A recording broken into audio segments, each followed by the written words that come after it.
Então, pessoal, começando aqui de novo nossa aula, eu estava falando que a gente tem o plano de curso aqui, e esse plano de curso está disponível nesse site, que o link está na descrição do grupo de WhatsApp, tá?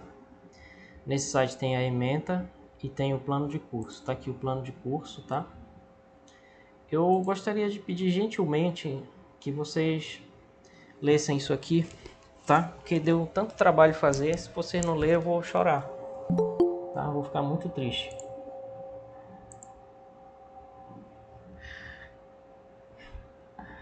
O que tem Dona Onete aí?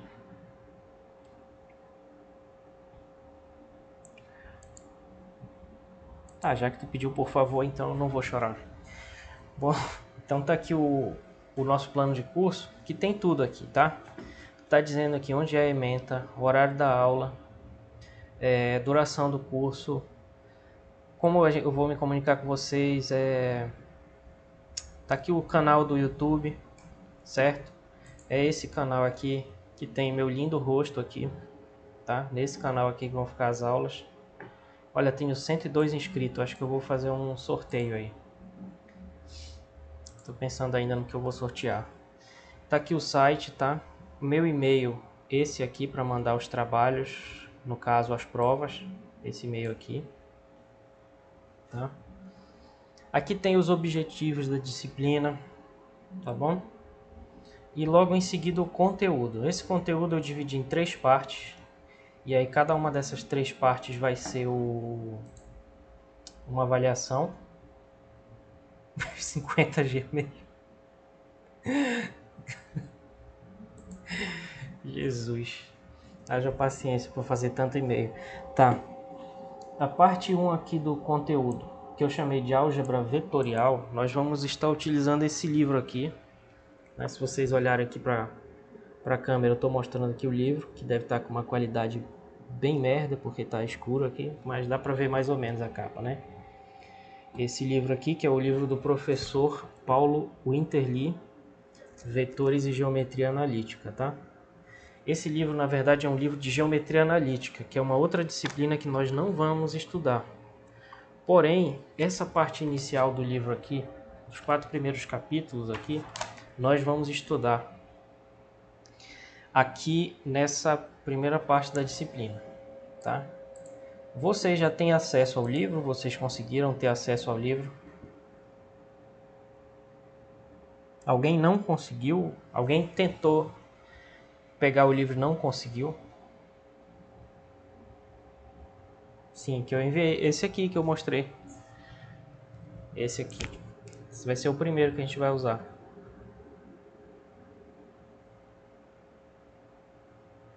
Ah, beleza, Gabriel. Eu te agradeço se você puder fazer isso depois aí. Acho que ajuda para quem deu erro. Eu não sei se para vocês eu mandei pelo e-mail institucional, mas se eu fiz isso, ignorem esse e-mail de livro do e-mail institucional, porque o e-mail institucional ele tem um problema para enviar esse tipo de arquivo grande. Então eu mandei pelo outro e-mail, tá?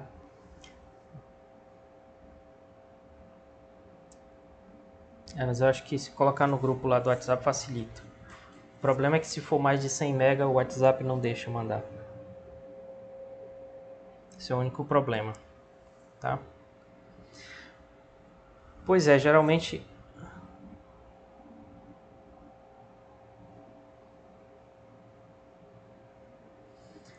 Qual é esse livro aí, Anderson? Telegram é 2 GB, pode crer. Pois é, mas pouca gente usa, né?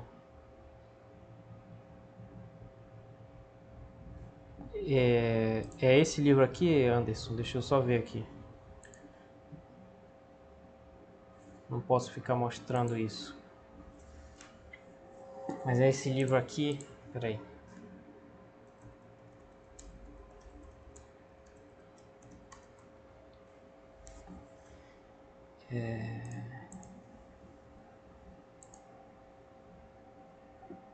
Esse livro aqui.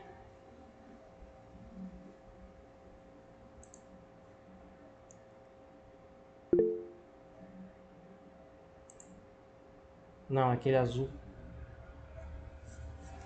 Bom, os livros que eu mandei para vocês, eles estão aqui nas referências. E eu mandei, o título deles é referência 1, 2, 3 e 4 para justamente ficar nessa mesma ordem aqui. Então o outro livro do Interli é esse, Steinbrück, o Interli, Introdução à Álgebra Linear. Esses vão ser os mais importantes, o 1 e o 3. Os dois são do Interli, então isso já é um link aí para vocês. Não é esse livro aqui, esse é Geometria Analítica. É Introdução à Álgebra Linear o nome do livro, é esse aqui, ó. Tá? Esse aqui vai ser o segundo livro que a gente vai usar. Esse laranja aqui.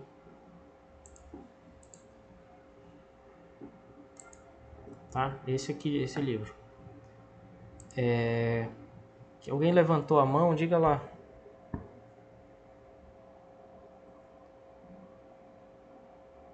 O senhor gosta até que parte do primeiro livro? Até o quarto capítulo, é? É, até o capítulo 4 só. Que aí eu deixei... Para facilitar para vocês, eu já deixei aqui, ó. No plano de curso, tá vendo? Parte 1. Capítulo 1, 2, 3 e 4. Aí depois já vem outras referências, tá? Diga lá, Samuel.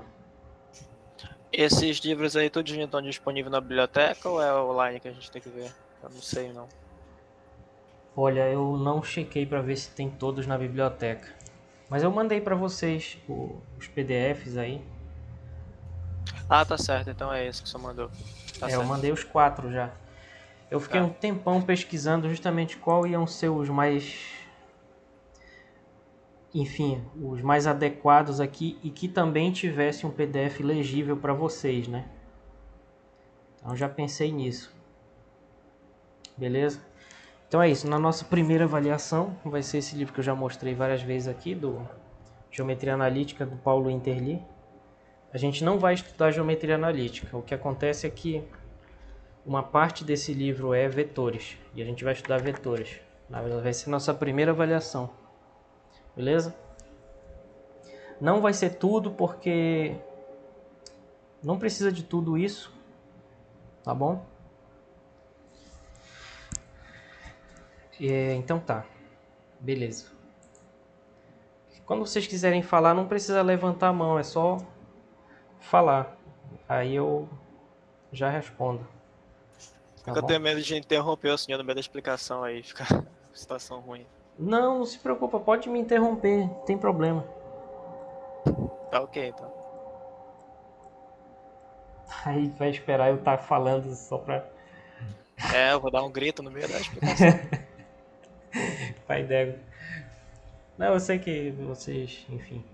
Tá, aí na parte 2 a gente vai estudar matrizes e uma coisa que talvez vocês nunca tenham ouvido falar, que são os espaços vetoriais, né? E aí aqui é que começa realmente o conteúdo que a gente poderia chamar assim, realmente, de verdade, álgebra linear. E eu vou tentar fazer isso aqui de um jeito que seja útil para vocês, porque às vezes, embora todos os nossos professores sejam extremamente qualificados e as professoras também sejam pessoal de altíssimo nível, embora tudo isso aconteça, às vezes essa disciplina ela acaba se tornando de um jeito meio inadequado. Ela fica um pouco inadequada porque talvez ela devesse estar um pouquinho mais lá na frente, na ementa não, na grade curricular do curso. E talvez ela não devesse estar no primeiro semestre. Então eu vou adaptar ela com vocês para que ela se torne uma disciplina do primeiro semestre, certo? E aí nessa parte 2 a gente vai estudar matrizes e espaços vetoriais. Com essa referência 3, né, que é este livro bem aqui.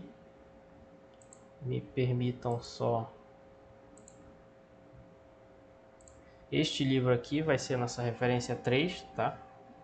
Do Steinbrück, o Interli também.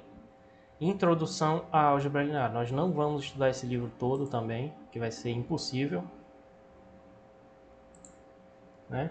Mas aqui nessa parte 2 nós vamos estudar uma parte do capítulo 3. Aliás, uma parte dos capítulos 1 e 2 desse livro. Né? E mais uma seção de um outro livro aí que depois eu explico para vocês, não é nada do outro mundo.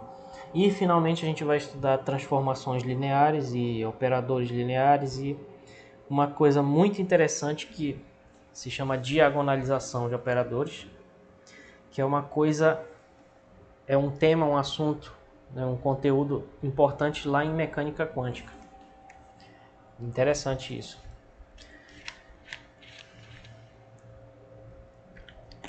Bom, eu não sei se eu consegui explicar com clareza aqui para vocês. Ficou alguma dúvida? Eu acho que pode ter ficado um pouco bagunçado, talvez. Alguma coisa que alguém queira saber em relação aí conteúdo, livro, essas coisas? Os livros que a gente vai usar vai ser esse, somente esse da capa laranja que o senhor mostrou agora? Nós vamos usar 3 livros principalmente. Então, na primeira avaliação vai ser esse livro azul que eu mostrei aqui na câmera. Você está vendo? Sim. Sim. Pois é, ele é referência 1. Nós vamos ler os 4 primeiros capítulos dele, não integralmente, né? Mas enfim, nós vamos nos basear nisso. Qual é o nome do autor dele? Tá aqui no plano de curso, é o Paulo Interli, tá aqui. E o colega de vocês, se eu não me engano, o Gabriel, tá enviando o livro aí pelo grupo. Ok, Tá? obrigado, professor. Beleza. E aí, basicamente, nas partes 2 e 3, nós vamos usar essa terceira referência aqui, que tem como um dos autores esse mesmo cara, tá? E é esse o livro cuja capa é desse jeito aqui, laranja, Introdução à Álgebra Linear, tá? Esse livro aqui nós vamos utilizar, tá bom? Então,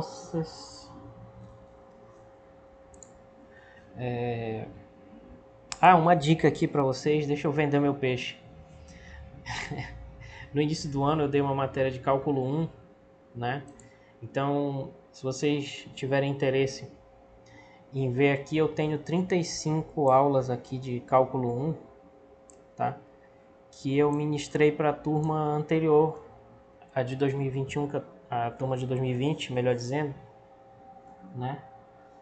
Então eu deixei o link aí, vai ficar na nossa aula, tá? Vai ficar o link no slide aí. Espera aí que eu me perdi um pouquinho, o que eu estou fazendo? Aqui. O link vai ficar bem aqui, e aí eu vou deixar esses slides aqui no site da nossa disciplina, né? Então clicou lá no grupo de WhatsApp, entrou aqui, vai estar aqui a nossa aula. Posso até deixar um link aqui para facilitar a disciplina de cálculo 1, né? Ou então vocês podem vir aqui também, ó. Cadê? De cursos anteriores, cálculo 1, física. Tá tudo aqui no meu sítio na internet, tá aqui, ó. Esse site aqui é maravilhoso, ó. Entrou aqui, cursos anteriores, cálculo 1, física. Aí tá aqui as aulas tudinho, ó. Inclusive prova e gabarito. Então, se puder ajudar vocês aí, tá aqui. Eu acho interessante que tem anúncio, mas eu não ganho nada com isso. Beleza, tá aqui. Tá bom? Uma dica aí, só queria vender meu peixe aí. Pra quem estiver fazendo cálculo 1 também, beleza? Sobre as provas, tá aqui, elas já estão marcadas. Tá lá no SIGA também. Essas partes de conteúdo que estão aqui, parte 1, 2 e 3, cada uma é uma prova. Valendo 10 pontos. Vai ser assim, eu vou mandar para vocês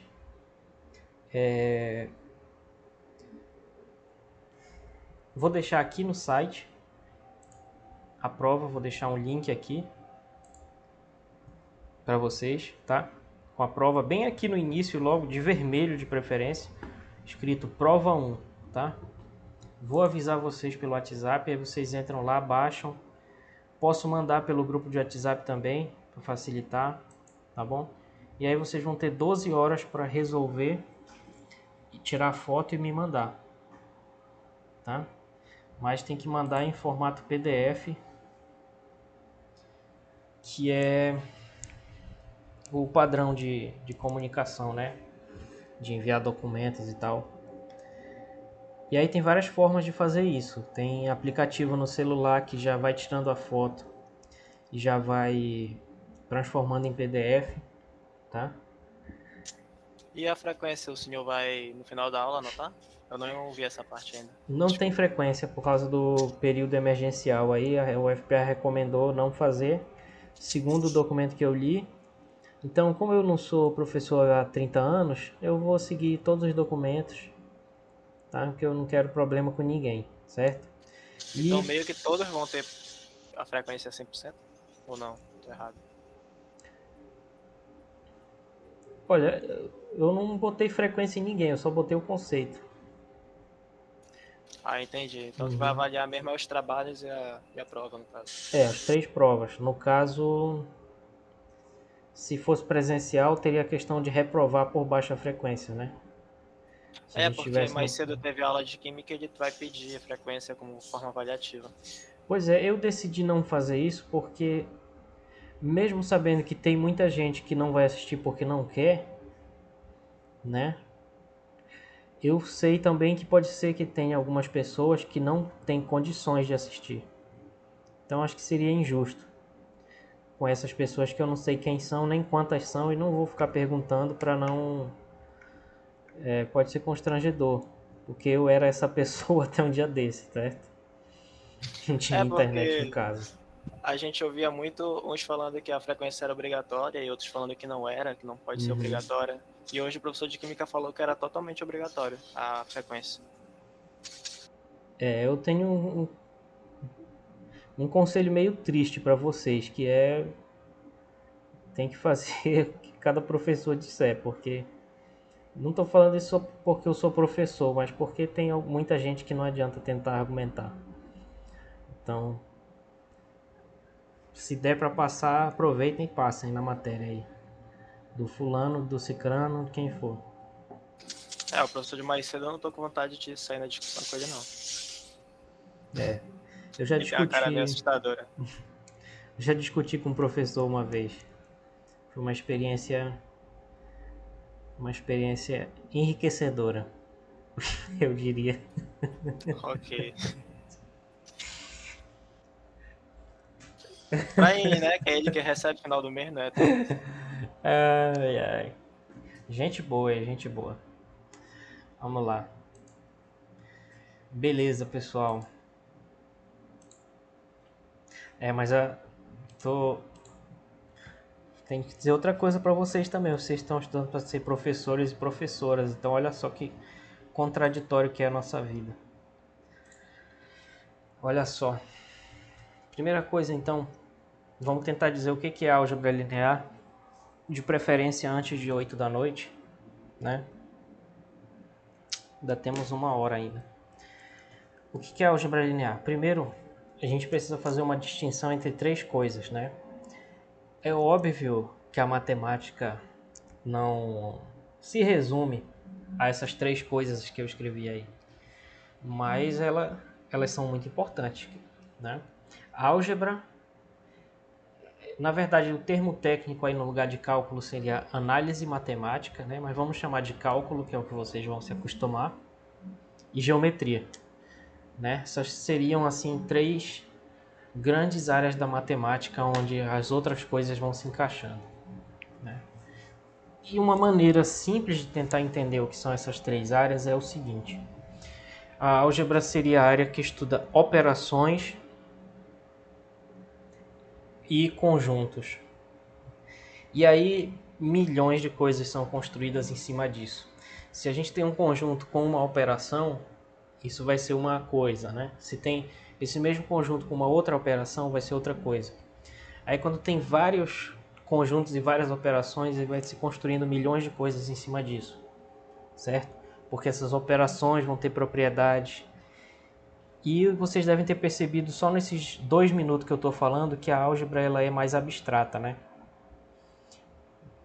A álgebra é isso, ela é abstrata. Ela não se preocupa com os números, mas com as operações que relacionam os números.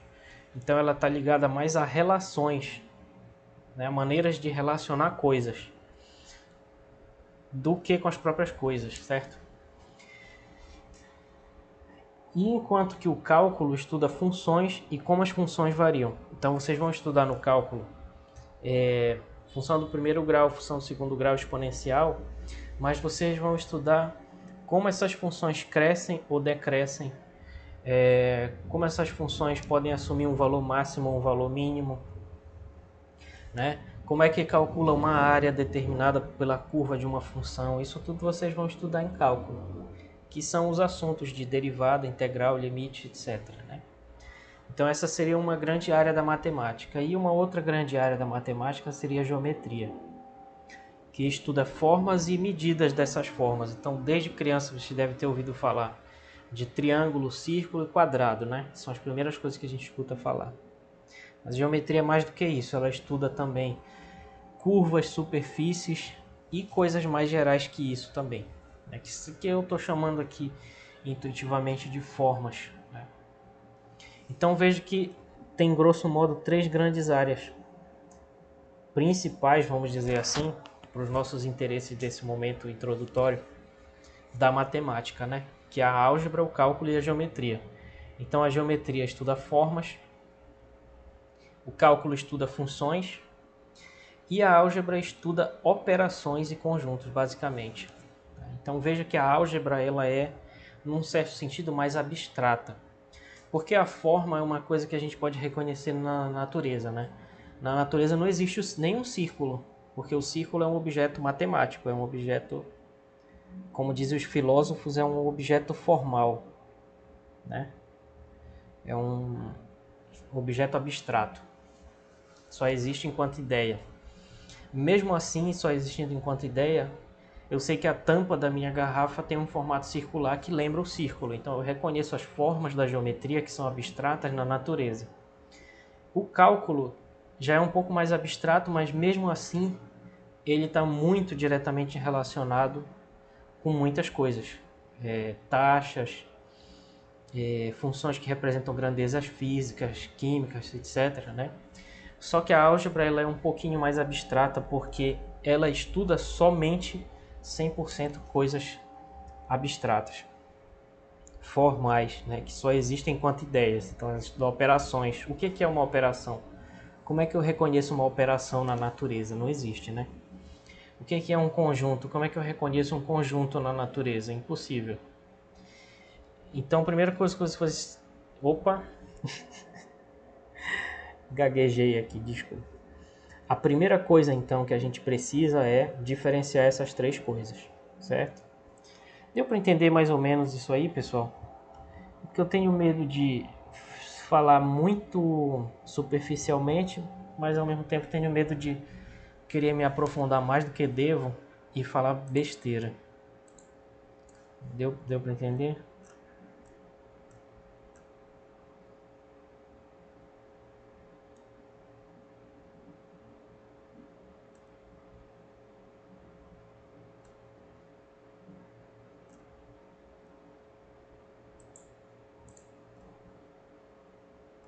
Tá.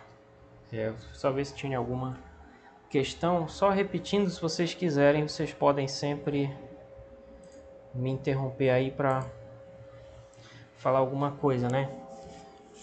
Tipo, professor, joguei no bicho hoje, tal. Entendeu? Puxar um assunto. Só não falo de futebol porque não entendo nada, não me interessa. Certo? Mas tô brincando aqui, mas podem ficar à vontade, tá? Bom, então vamos só se aprofundar um pouquinho no que é a álgebra, que aí a gente vai depois afunilar e tentar dizer o que é a álgebra linear. Então, resumindo assim, de um jeito amigável, digamos assim, a álgebra é a área da matemática que estuda operações e estruturas algébricas. Olha, uma expressão nova aí que eu estou apresentando para vocês. Operações e estruturas algébricas determinadas por essas operações. Vocês devem ter estudado no ensino fundamental e no médio, a soma, né? A soma, subtração, multiplicação, divisão, potenciação e radiciação, né? Essas operações, elas são chamadas de operações algébricas, né? Porque elas são estudadas pela álgebra, certo? Eu sei que isso é redundante, mas eu preciso ser redundante nesse momento. Só que operações não bastam, e aqui a gente vai se aprofundar um pouco no conceito.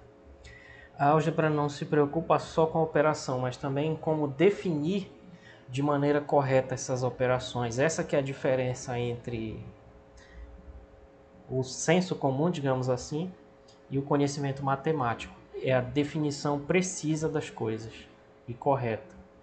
E isso nos leva a pensar nos conjuntos onde essas operações ocorrem. Então, por exemplo, a gente estudou soma, né? E quando a gente é criança, a gente já está muito satisfeito em entender como é que soma, e tirar 5 na prova já é o máximo, né? Ou de preferência 10, né? Mas a gente não se pergunta como é possível definir essa soma, ou então a gente se pergunta e não tem resposta mesmo. Boa noite. Então, prosseguindo aqui, né? Se a gente for repensar aquilo que a gente aprendeu no ensino básico, a gente aprendeu operações. Mas aí a gente tem que se perguntar, essas operações elas relacionam o quê? Ou seja, elas estão definidas aonde? Né? É qualquer número que eu posso somar? O que é um número? Certo? Então isso são perguntas do e da algebrista, né? No caso das operações anteriores, os conjuntos eles são chamados de conjuntos numéricos. Mas não existe operação só entre conjunto numérico. A álgebra ela é mais ampla do que isso. Por exemplo, oi, alguém quer falar alguma coisa? Diga. Professor, então a álgebra linear vai trabalhar com as demonstrações? Qualquer área da álgebra vai, da matemática, qualquer área da matemática vai ter muita demonstração. Mas, e a álgebra linear em particular tem muita também. Mas eu vou evitar isso o máximo possível, não por causa da disciplina em si, e não porque eu não saiba, porque apesar de não saber tudo, eu devo aprender antes de ensinar. Mas não se trata disso, é por causa da posição dela na grade do curso, porque está no primeiro semestre. Aí se eu fizer 1 milhão de demonstração, vai tirar o foco, entendeu? Então, por exemplo, a sua matéria álgebra linear, ela vai poder também auxiliar nas outras matérias, tipo ajudar nas outras matérias, já que o senhor vai estudar esses símbolos que a gente usa, por exemplo, em cálculo 1 e outros. Que símbolo de cálculo 1? Não, Tipo, tô falando, por exemplo, eu tive uma dificuldade em cálculo 1 porque às vezes tinha algumas representações de operações que eu não estava conseguindo lembrar. Aí aqui em álgebra linear você vai abordar essas, por exemplo, esse R, que quer dizer conjunto reais, mais números reais. você está falando tipo isso aqui? Tu deve ter visto algo assim lá, né? Tá falando isso? Exatamente, tinha algumas tipo de representações que eu não conseguia identificar, não lembrava. Não. Eu não vou falar.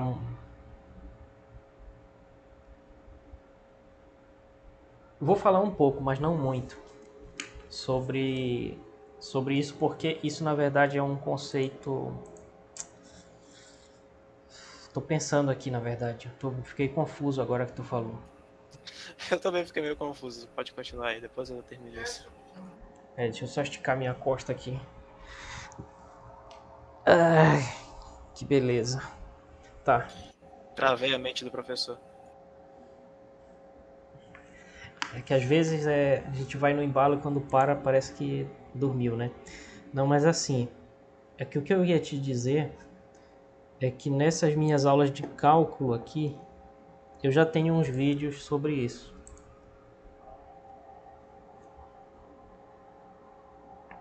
Que aí tem algumas pessoas que fizeram cálculo comigo e sofreram com esse monte de aula que eu falei aqui de função.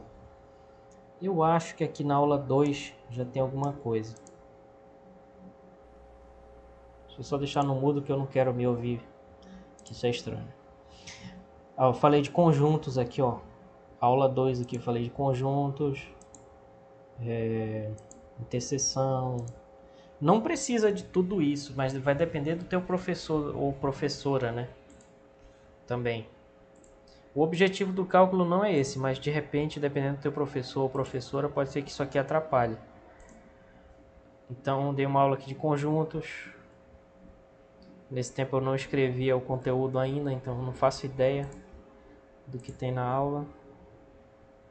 Ó, conjunto Z, que esse tipo de coisa deve ter aparecido lá, né? É disso que tu tá falando? Era isso mesmo, era essa dúvida que eu queria. Ah, beleza. você Então, ó, conjunto de também outra números reais. matéria. Devia ter perguntado. Não, tudo bem. Fica à vontade aí, bicho. Então essa aula 2 aqui, acho que vai te ajudar. Talvez te ajude aí, talvez ajude outras pessoas. Ou talvez atrapalhe, tá? É só vir aqui no meu site, ó, cursos anteriores, cálculo 1. Aí tá aqui. Clicar aqui vai aparecer os links aqui. Aulas, ó. Entendeu? Aí a aula 2, eu acho que pode ajudar. Tá, Beleza? ok, obrigado. Valeu. Mas eu vou falar um pouquinho.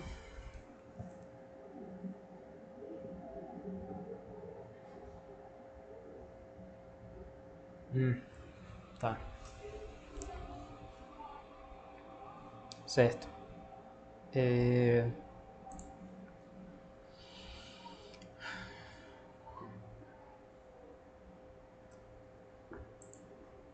Não sei se estou ficando burro ou velho.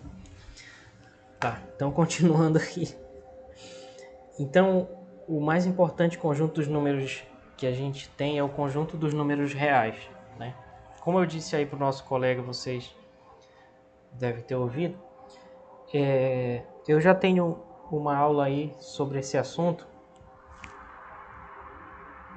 mas eu vou falar um pouco ainda sobre isso na segunda avaliação, porque a primeira avaliação vai ser mais sobre cálculos de vetores mesmo, né? Como calcular usando vetores no plano, em 2 dimensões, e no espaço, que é em 3 dimensões também. Era isso que eu estava procurando aqui para responder.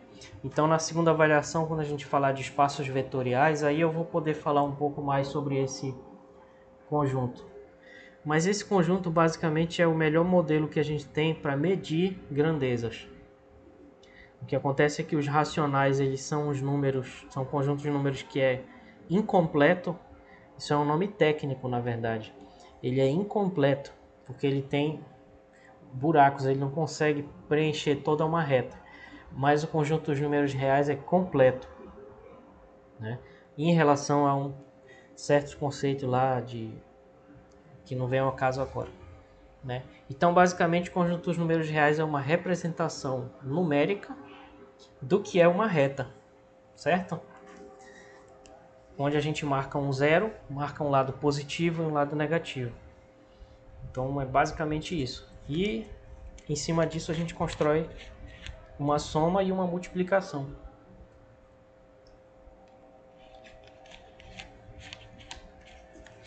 E esse conjunto dos números reais, ele é representado por essa letra.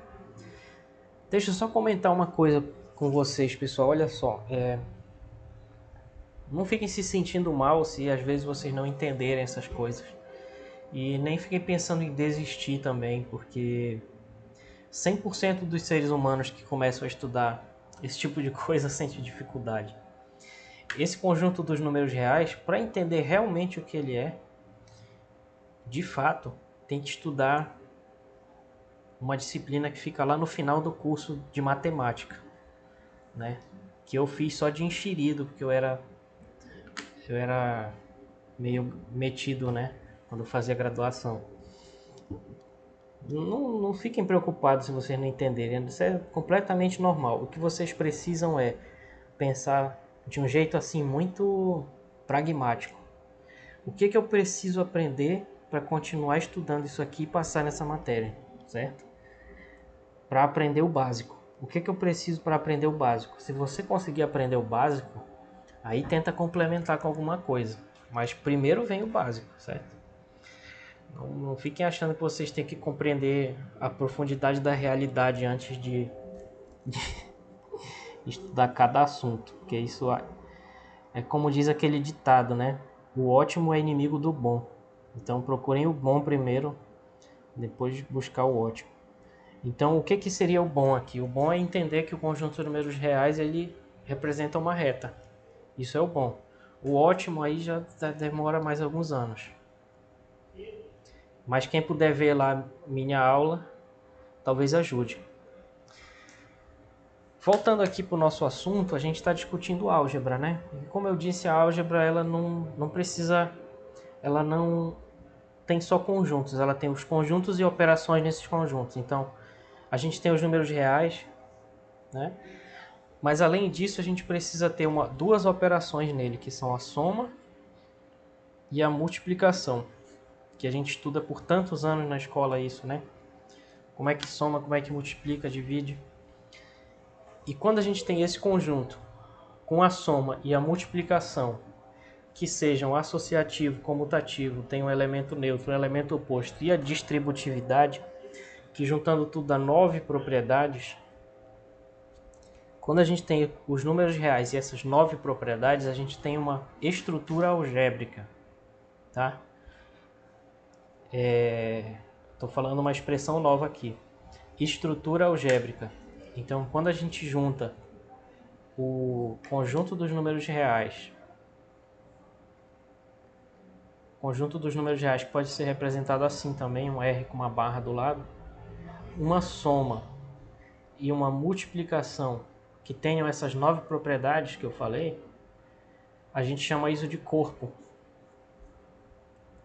Então a gente fala assim, R é um corpo. Isso aqui é um corpo. O que significa corpo? Significa uma estrutura algébrica que tem propriedades semelhantes aos números reais. Então talvez deu para entender isso, pessoal? Vocês acharam complicado agora? Ou não?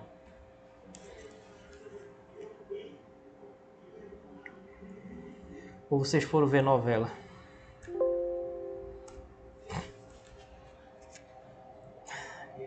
Alô? Tem alguém aí?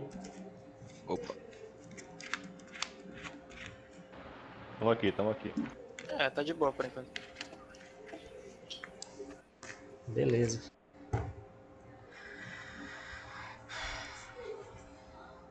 Não consigo ver novela, acho muito chato. Vamos lá. Beleza. Então isso é um corpo, tá? E o corpo é um exemplo de estrutura algébrica. Então a gente tem os números reais, tem a soma, tem a multiplicação e tem propriedades. Isso tudo que eu estou falando, pessoal, isso é, digamos assim, o coração da álgebra. É ter um objeto e ter propriedades desse objeto. Só que quando eu falo objeto, não é um objeto igual uma garrafa de água, um mouse, né? É um objeto matemático. Nesse caso, o conjunto de todos os números reais eu estou chamando de objeto. Tem uma operação nesse objeto, que é a soma, e tem outra operação, que é o produto. Quando eu junto essas três coisas, eu tenho um corpo, né? Matematicamente falando, um corpo, que é um exemplo de estrutura algébrica. E aí, o interessante da álgebra, pessoal, é que quando a gente define o que é um corpo, o conjunto dos números reais se torna apenas um exemplo. Isso significa que é possível pegar coisas que a gente imaginaria que não teria nada a ver, como, por exemplo, o conjunto de todas as matrizes diagonais em que os elementos da diagonal são iguais. E é possível a gente definir uma soma e um produto lá, de tal maneira que o conjunto de todas essas matrizes vai ser um corpo também. Isso significa que a álgebra ela procura ver em coisas diferentes estruturas iguais. É por isso que o nome é estrutura algébrica, certo? E o que nós vamos estudar em álgebra linear vai ser um caso particular disso. A gente vai ter coisas diferentes, que vão ser os espaços vetoriais, mas que todos eles vão ter a mesma soma e a mesma multiplicação por escalar que os vetores que nós vamos estudar. Então, tudo isso vai ter a mesma estrutura, que vai ser a estrutura de espaço vetorial, como a gente vai ver depois. Bom, mas a álgebra não estuda só números, né? Eu falei aqui da estrutura de corpo, mas tem a estrutura de grupo também. Então, os grupos eles são estruturas algébricas que têm muitas aplicações. Por exemplo, na física de partículas e campos. E aí eu botei um átomo aqui só para ilustrar isso, né? Eu não estudei muito isso, mas no doutorado eu tive uns colegas que aplicaram muito teoria de grupo no trabalho deles. E a álgebra estuda também matrizes, que são tabelas de números, né?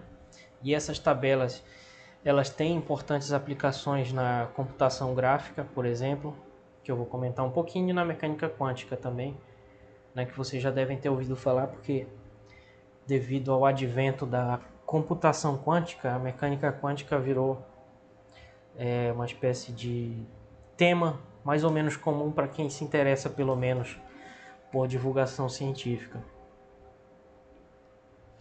E a álgebra estuda também vetores, né? Os vetores eles são grandezas que têm módulo, direção e sentido.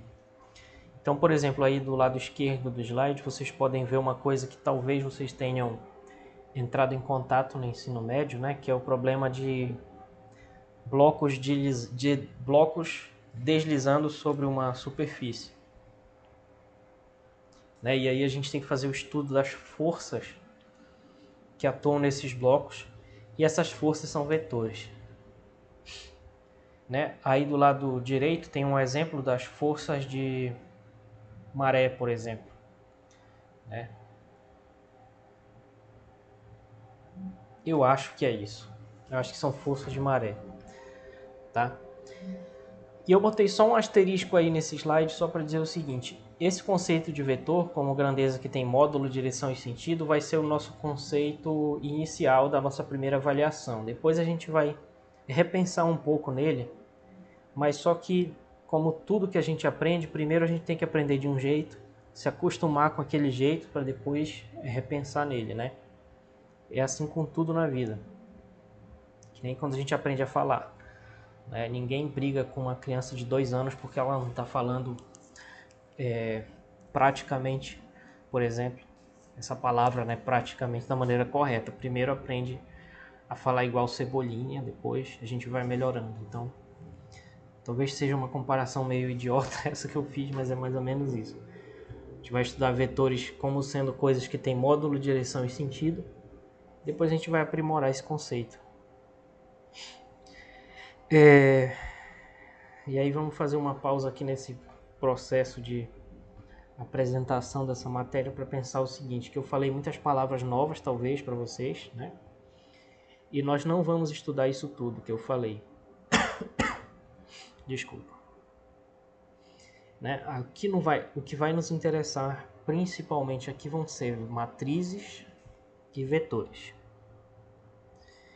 E nós também vamos estudar, não vamos estudar nem corpos nem grupos, que eu mencionei apenas como exemplo do que é a álgebra, né?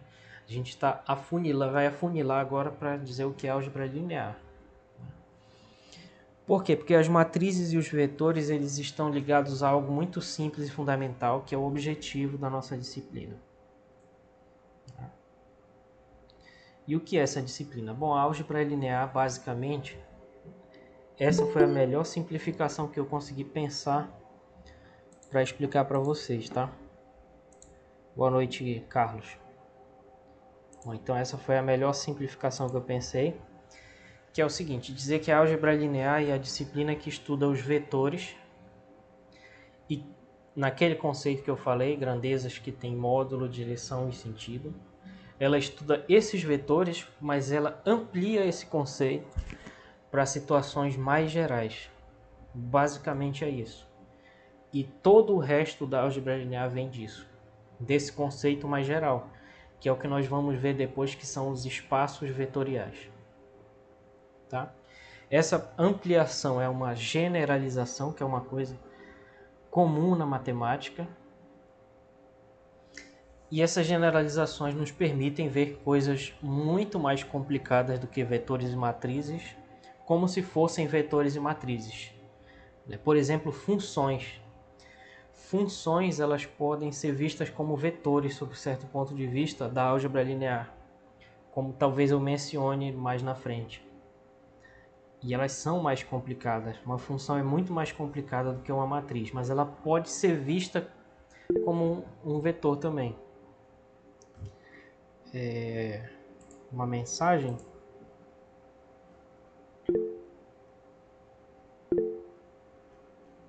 Jesus, tem um monte de coisa que eu não vi. Tá travando, é?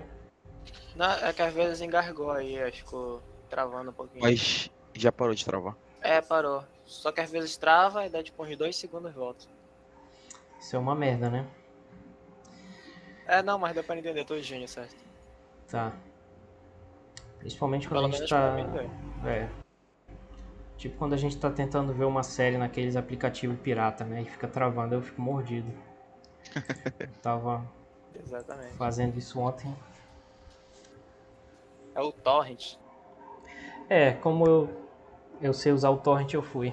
Também, mas não façam isso, tá? Porque isso é errado. Não tem que assistir em site, tem que baixar no torrent aí tu assiste. Deixar de ser noob, né? Pois é. É. Bom, então... Mas alguém ia perguntar alguma coisa ou era só essa questão de que tava travando? Alguma coisa? Não, né? Tá bom. E qualquer coisa, vocês interrompem aí. Então, para que servem os vetores e álgebra linear? Vou dar alguns exemplos aqui para vocês, tá?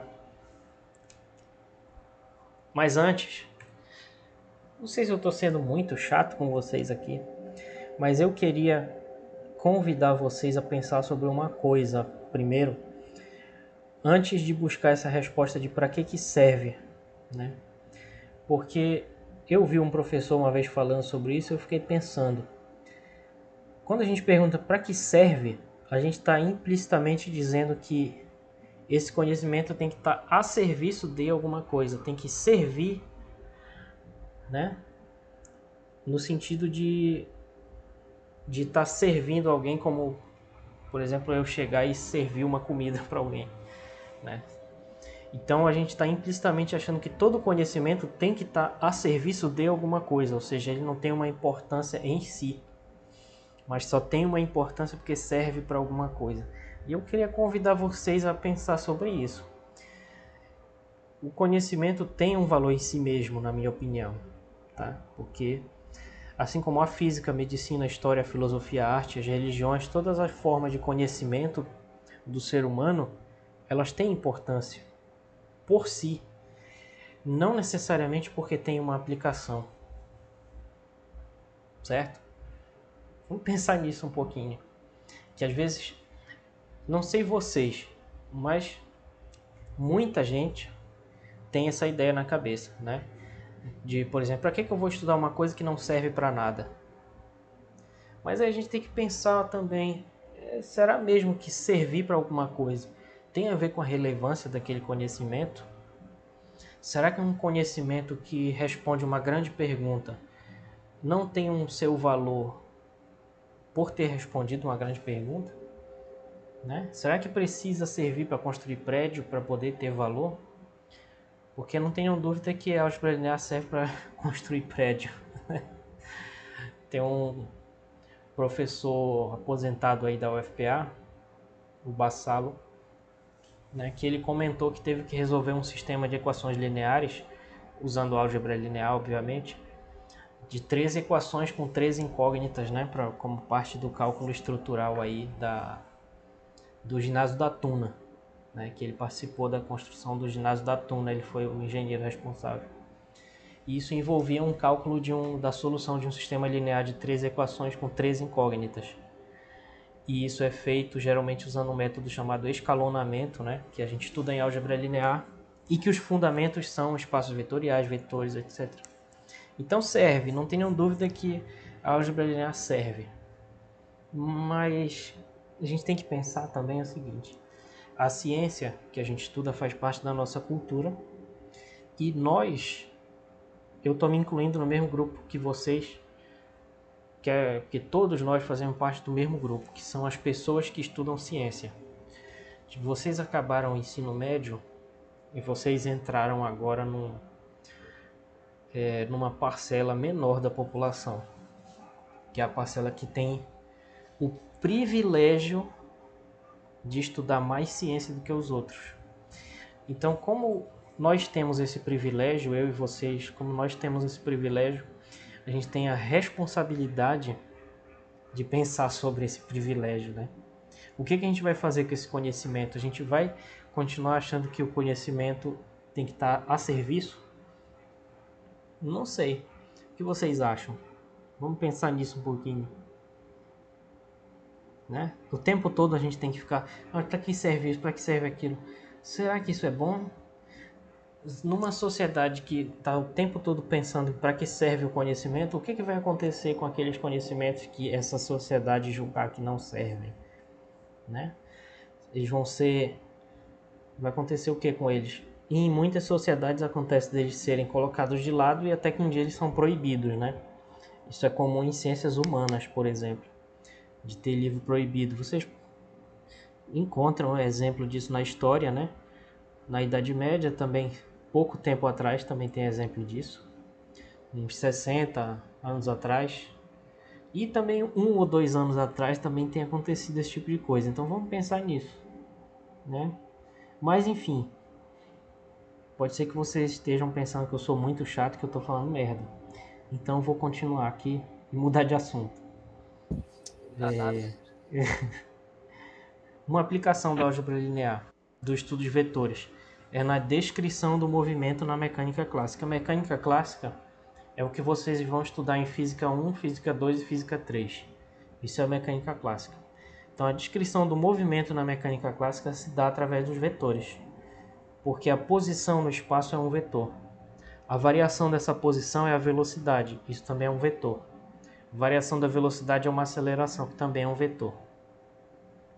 Então todas essas grandezas estão sujeitas às propriedades dos vetores, que é a álgebra linear. A descrição dos fenômenos elétricos e magnéticos, que vocês vão estudar em Física 3, também está sujeita a todas as leis dos vetores, porque vocês vão conhecer dois amiguinhos muito divertidos, que são o campo elétrico e o campo magnético, né? E o campo elétrico e o campo magnético, eles são o que a gente chama de campos vetoriais, né? Que eles são representados por essas setinhas aí no espaço, né? Então, não sei se vale a pena eu falar muito sobre isso agora, mas enfim, estou apenas mencionando. Física 3, né? Vocês estudam isso em Física 3. Uma aplicação muito interessante da álgebra linear que eu nunca tive assim a oportunidade de estudar, mas que eu sei que é assim, superficialmente, é a questão da computação gráfica. Então, por exemplo, aqui, vocês sabem que a imagem ela é feita de pixels, né? E cada pixel é uma unidade de informação ali da imagem. Então, por exemplo, uma imagem em preto e branco aqui do lado esquerdo, ela vai ter um número que representa a quantidade de luz que está saindo desse pixel, desse quadradinho. Então, nesse primeiro quadradinho aqui está saindo 64, né? Numa escala de 0 a 100. No outro aqui está saindo 2, no outro 3 e assim por diante. No fim das contas, o que a gente tem? Uma tabela de números, ou seja, uma matriz.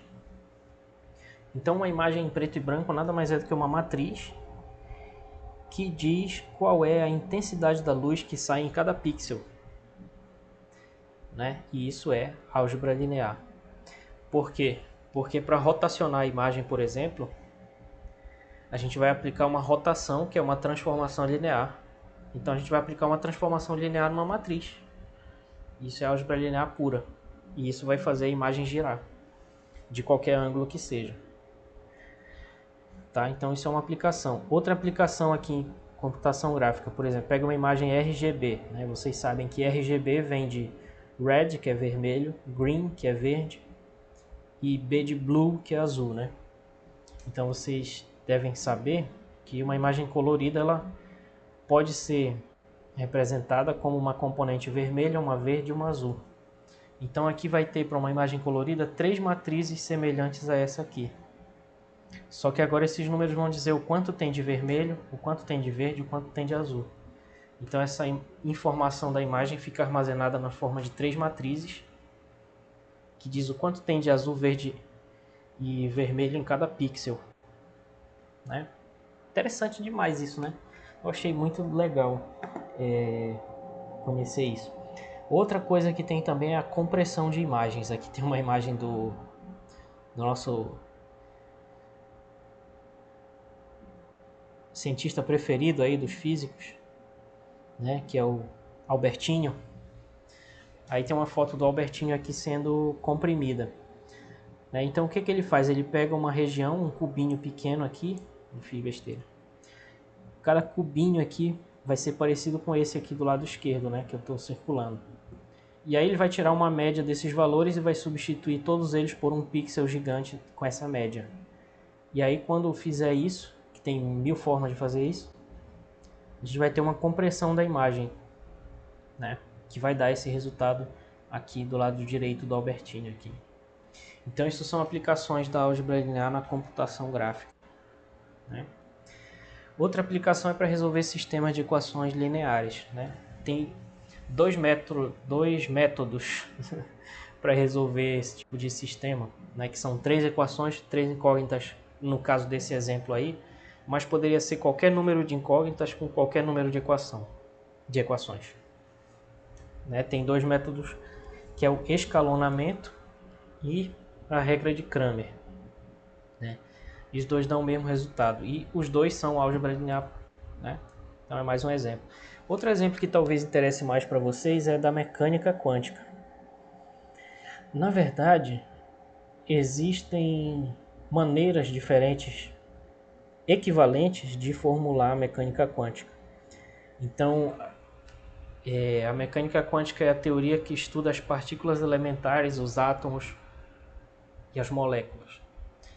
E existe o jeito Schrödinger de escrever essa mecânica, que é através de uma equação lá. E existe o jeito Dirac de escrever, que é em homenagem ao cientista Paul Dirac. Eu estou falando desses dois caras aqui, para quem não conhece, porque senão parece que eu estou falando outra língua. Na Schrödinger é esse cara aqui. Né? Uma das maneiras de escrever a mecânica quântica é do jeito Schrödinger, que é esse cara aqui, da onde vem a famosa história do gato de Schrödinger e tal. Né? Tenho pena do gato dele. Pois é. A gente não sabe até hoje se ele está vivo ou morto. E tem o jeito Dirac, que é esse cara aqui, né? Tem algumas fotos que não favorecem muito ele, mas vamos botar essa aqui que ele tá like a boss aqui. Essa é o jeito Dirac de formular mecânica quântica, e Heisenberg também, na verdade mais Heisenberg do que Dirac, eu confundi. Né? O jeito Heisenberg / Dirac, não esse cara aqui da série, mas esse cara aqui, né? O jeito dele de formular a mecânica quântica é através de matrizes. Ele chamava inclusive isso de mecânica matricial, olha só que nome curioso. E ele chegou na chamada relação de incerteza, né? Que ficou conhecida como relação de incerteza de Heisenberg, que é essa que está escrita aqui nesse quadro. Né? Que ele demonstrou que quando a gente está tentando observar uma partícula quântica, ou seja, um elétron, um próton, alguma coisa assim, quanto maior for a precisão na medida que a gente tiver na posição dele, maior vai ser a incerteza que a gente tem na medida da sua velocidade. O termo, na verdade, correto seria momento, que é massa vezes velocidade, e vice-versa. Se a gente sabe com muita precisão para onde ele está indo, a precisão da posição é destruída. E isso ficou conhecido como relação de incerteza de Heisenberg, né? Que a gente geralmente estuda desse jeito que está escrito embaixo. Mas do jeito que ele descobriu, foi desse jeito que está aqui em cima, que foi usando matrizes e álgebra linear. Então até hoje, para quem fizer bacharelado, pode ter ainda o privilégio de... E para quem não fizer também, nada impede de estudar isso depois, não vão querer ficar se comparando uns com os outros, não, que isso é uma merda. Mas,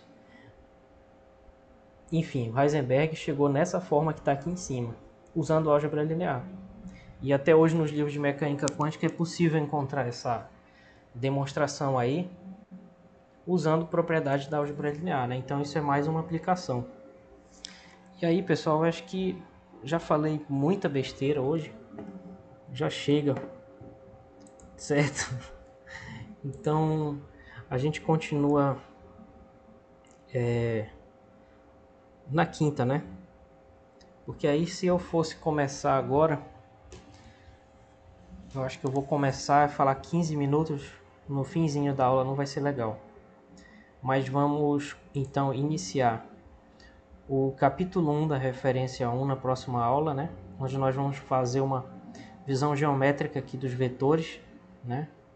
Então a gente vai falar um pouquinho sobre que o vetor tem módulo, direção e sentido, vamos ver exemplos, diferenciar ele das grandezas escalares, né? Vamos falar aqui o que é direção e sentido, como é que a gente representa um vetor, quando é que vetores são iguais, né? E como é que um vetor transporta. Depois vamos falar das propriedades e tudo. Aí vamos uma coisa de cada vez. Beleza, pessoal? Então acho que por hoje é isso.